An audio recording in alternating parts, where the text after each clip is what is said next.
So what's something that you were excited to do when you were older? Mine was turning 16 and getting my driver's license. Because I always wanted to learn how to drive and be more independent. However, time flies and I didn't get around to getting my license the minute I turned 16. A bunch of my buddies were though. One by one, they were flexing and showing off their licenses. And some actually looked really good in their pictures. Meanwhile, others...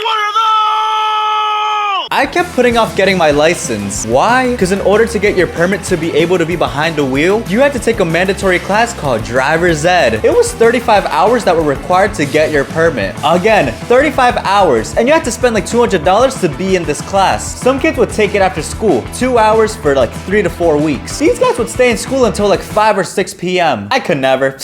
That's why I would always put it off, because why would I pay to stay in school for an extra 2 hours? But when I was about to turn 18, more and more kids in my friend group would get their licenses and I would be the oddball. So you know what? I decided it was time. I was tired of taking the bus and walking everywhere I had to go. So I signed up for Driver's Ed in the summer. Man, cause screw 2 hours after school. Instead, I applied for the week-long summer class. 7 hours, 5 days. School in the summer. But anything to get my license. Anyways, my first day there, it was hot. Middle of July with no AC. Bro, so who do you think our teacher will be? A buddy there said. I don't know, what does a driver's ed teacher look like? 15 minutes later, the teacher comes in. And it was none other than my gym teacher. Yeah, true story. And he was actually super chill. Mister, you're certified for driver's ed? Yes, sir, more money. And I was actually really happy. All right, this class is gonna be light. Teacher, chill. Material, easy. Red means stop, green means go. But the kids there, although the classes were at my high school, people from all over the city showed up. And some of these guys, well, they were interesting to say the least. All right, Miranda, what do you do at a yellow light? You speed up. No, you slow down. Well, when was the last time you slowed down at a yellow light? I know, but it's the answer that they don't want to hear. Who's they? The test. I know you may speed up, but in order to pass this test and get a permit, you need to say slow down. Whatever. All right, Sebastian, what do you do at a red light? Well, hopefully you don't sleep behind the wheel. I mentioned earlier that this class was $200. Well, we had to buy the book for the class as well, which was 25 bucks. And I was cheaping out, so I asked one of my buddies who already took the class for his book, and he let me borrow it. However, what I didn't realize was that he wrote all of his answers in the book. Oh, snap!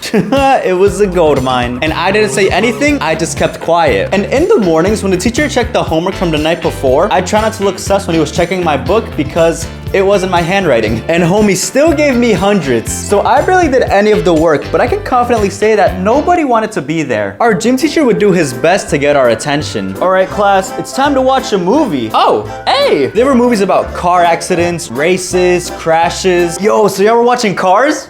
Damn, y'all were mad lucky. No, we didn't watch Cars. We were watching public service announcement, PSA type movies. You know, the ones with gruesome images. And let me repeat, very gruesome images. Ugh. Wait, why are we watching this? Yeah. Hey, yo! On the last day of driver's ed, we had to take this big final test. Everybody was freaking out, because if you failed, that was $200 down the drain. Well, I wasn't actually freaking out, because my friend's magical book had the answers too. So as we were taking the test, I had the book under my desk while going down the answer sheet.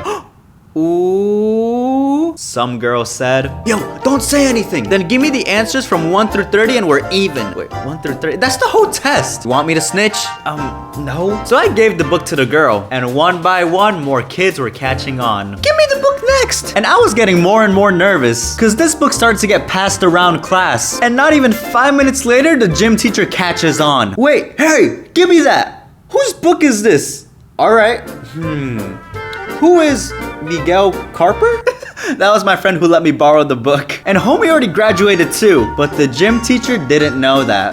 Whatever, I'm gonna send his name to the office. And here are some new tests. Oh, and heads up, these ones are way harder. Oh my god, now I'm gonna fail. However, these questions were pretty obvious if you ask me. True or false? You must wear your seatbelt all the time. True. Right? Yeah. Thankfully, everybody still passed. Man, we didn't even need that book. Some pointless drama. Cling, cling, cling. Yes, sir. Follow the Instagram.